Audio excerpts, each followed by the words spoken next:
સૌથી પહેલી વાત છે કે શ્રીરામનો જન્મ કેવી રીતે થયો.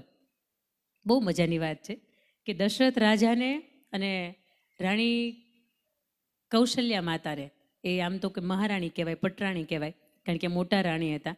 એમને સંતાનની અંદર એક દીકરી કે જેનું નામ શાંતા હતું. રામને એક બેન પણ હતી, એનું નામ હતું શાંતા. અને કૌશલ્યા માતાના બેન વર્ષિણી અને રોમપદ, એમના પતિ રોમપદ, અને અંગ દેશના પોતે રાજવી. અને એ જ્યારે અયોધ્યાની અંદર આવે ત્યારે અયોધ્યાની અંદર હસી મજાકની અંદર એવું કે અમારે કોઈ સંતાન નથી, પણ અમે દશરથ રાજા એવું ઈચ્છીએ છીએ કે તમારું એકાદું સંતાન અમને તમે દત્તક આપી દો. અને એ સમયગાળાની વચ્ચે દશરથ રાજા છે પોતાનું એકમાત્ર સંતાન એને દત્તક આપી દે. એ પછી દશરથ રાજાને ત્યાં કોઈ સંતાન નથી. શાંતા છે એને લઈને રોમપદ વ્યક્તિ છે જે રાજા હતા એ અંગ દેશની અંદર જાય. એક વખત શાંતા ધીરે ધીરે કરતી મોટી થઈ, સ્વરૂપવાન કન્યા થઈ, વિવાહને યોગ્ય થઈ. અને આ સમયગાળાની અંદર શાંતા અને જ્યારે રોમપદ વાતચીત કરી રહ્યા હોય આવા સમયગાળાની અંદર એક બ્રાહ્મણ આવે છે.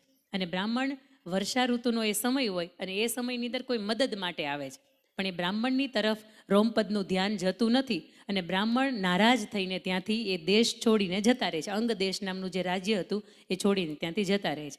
અને એ જેવી અવસ્થાની અંદર જ્યારે છોડીને જાય ને ત્યારે મેઘરાજાને ચિંતા થાય કે મારો એક બ્રાહ્મણ છે એક અંગ દેશના રાજવીની પાસે કંઈ મળ્યું ને આવી રીતે છોડીને જતો રહ્યો. એટલે મેઘરાજા છે એ કોપાયમાન થાય અને ત્યાં અનાવૃષ્ટિ થાય. તે એક પણ જાતનું ટીપું તે પાણી પડે નહીં. એટલે ઋષિ શૃંગ નામના એક ઋષિ હોય એમને બોલાવવામાં આવે ને એમને એવું કે તમે એક સરસ મજાનો યજ્ઞ કરો અને અમારાથી જ્યારે મેઘરાજા કોપાયમાન થયા છે ને તો આ કોપાયમાન પણ એમનું નષ્ટ થઈ જાય અને અમે આ યજ્ઞની અંદર પરિપૂર્ણ અને સફળ થઈએ.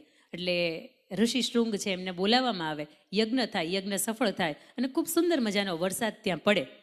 અંગ દેશની અંદર રોમપદ રાજા છે એમને ત્યાં સરસ મજાનો વરસાદ પડે. એટલે એ એટલા બધા ભાવ વિભોર થઈ જાય, એટલા બધા પોતે ઉત્સાહી થઈ જાય કે પોતાની એકમાત્ર જે દીકરી હતી શાંતા, એમના લગ્ન છે એ ઋષિ શૃંગની સાથે કરાવવામાં આવે.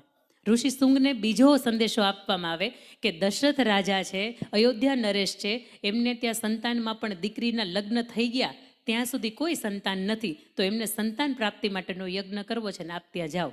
એટલે ઋષિ શૃંગ છે અયોધ્યાની અંદર આવે, અયોધ્યાની અંદર પુત્ર પ્રાપ્તિ માટેનો યજ્ઞ છે એ કરવામાં આવે. અને એની અંદરથી સાક્ષાત અગ્નિદેવ એક પ્રસાદના વાટકાની સાથે બહાર આવે અને એ દશરથ રાજાને એવું કે આની અંદર જે પણ પ્રસાદ છે તમારી ત્રણેય રાણીને તમે આપો અને એમાંથી તમને ઉત્તરાધિકારી અયોધ્યાનો વારસદાર છે એ તમને મળશે.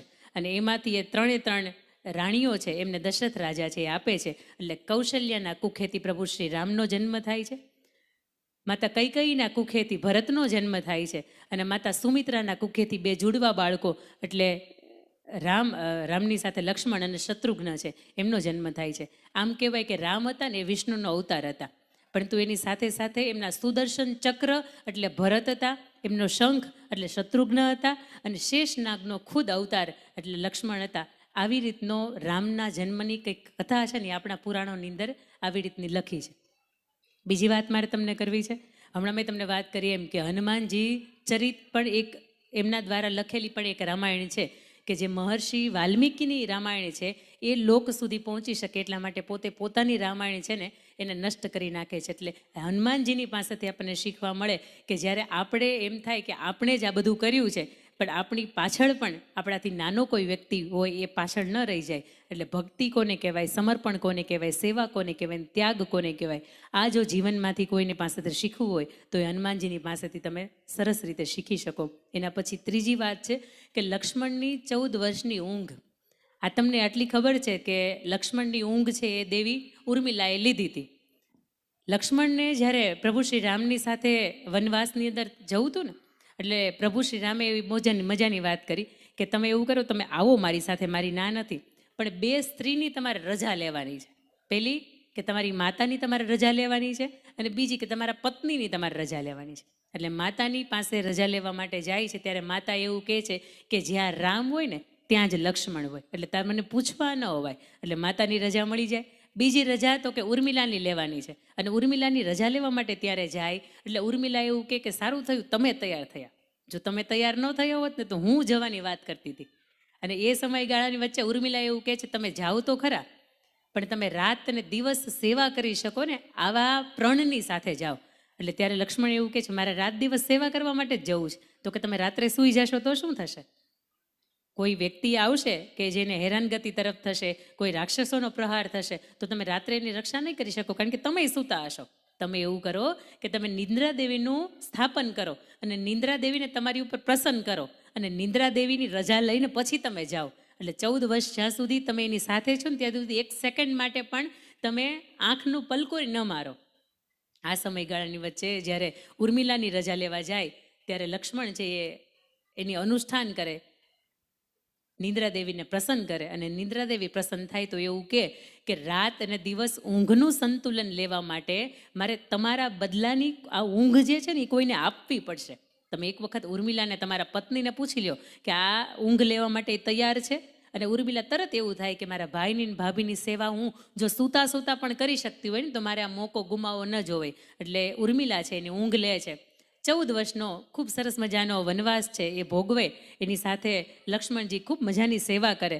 અને મેઘનાદ એટલે રાવણનો પુત્ર, અને મેઘનાદને એક વરદાન હતું. એને એક ઈશ્વર તરફથી એક વરદાન મળ્યું હતું કે તમારો સંહાર ગુડાકેશ વ્યક્તિ હશે ને એ જ કરી શકશે.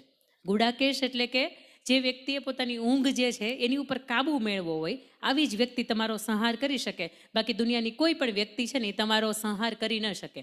અને લક્ષ્મણે એમનો સંહાર કર્યો, કારણ કે લક્ષ્મણે એમની જે ઊંઘ હતી એમની ઉપર વિજય મેળવ્યો હતો.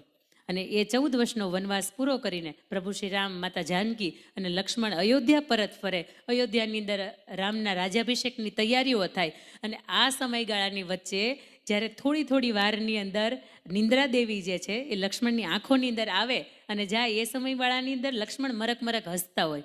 અને કોઈ એને પૂછે કે રામનો રાજ્યાભિષેક થાય છે ને લક્ષ્મણ આપ હસો છો? અને ત્યારે લક્ષ્મણ બહુ મજાની વાત કરે કે 14 વર્ષ સુધી, અને ઉર્મિલા ત્યાં સુધી સૂતા છે જ્યારે રામનો રાજ્યાભિષેક થાય છે. આ વાતો જે છે એ રામાયણની અંદર લખી છે કે એ હું એટલા માટે હસું છું કે 14 વર્ષ સુધી જે દેવીને હું જીતી તે મેં મારી ઊંઘમાં એક ક્ષણ માટે પણ આવવા નથી દીધી. એ દેવી જે છે ને હવે મને મારી ઉપર કાબુ મેળવવાની તૈયારી કરી રહ્યા છે. ત્યારે મારે એ દેવીને, નિંદ્રા દેવીને 2 હાથ જોડીને વિનંતી એટલી કરવી છે કે મને બસ રામનો રાજ્યાભિષેક જોવા દો, અને એક ક્ષણ પૂરી થઈ જાય ને પછી આપ મારી ઉપર અધિપત્ય જમાવજો. આ 14 વર્ષની ઉર્મિલાની જે ઊંઘ મળી હતી ને આની પાછળની જે કંઈ ઘટના છે એ આવી રીતની છે. એના પછીના રામાયણનો એક બીજો પ્રસંગ છે. એમાં રામજી સાથે હનુમાનજીને સામે યુદ્ધ થઈ જાય છે. આ વાત મને ધ્યાને નથી કે આપના ધ્યાને છે કે નહીં, આ પ્રસંગ આપના ધ્યાને છે કે નહીં, પણ એક વખત સામે તો કે હનુમાનજી હોય, આ બાજુ તો કે રામ હોય. એનું કારણ શું? તો કે યયાતિ નામના જે રાજા છે ને એણે વિશ્વામિત્રનું અપમાન કર્યું. અને વિશ્વામિત્ર રામની પાસે આવીને એવું કહે કે રામ, આપના ગુરુનું કોઈ અપમાન કરે તો શું કરી શકાય? એટલે રામ એવું કહે કે એનું માથું ને એનું ધડ છે ને 2 અલગ કરી નખાય. અને ત્યારે વિશ્વામિત્ર છે એમને સંદેશો આપે કે રામ આપ જાઓ, યયાતિ જે પણ સ્થળે છુપાયા છે તો યયાતિની પાસે આપ જાઓ અને એને સાંજનો સૂર્યોદય ન થાય ને એ પહેલાં તમે એનું માથું અને એનું ધડ છે ને એ અલગ કરી નાખો. યયાતિને ખબર પડી કે હવે આપણી પાછળ આવા જે પણ ઘટનાઓ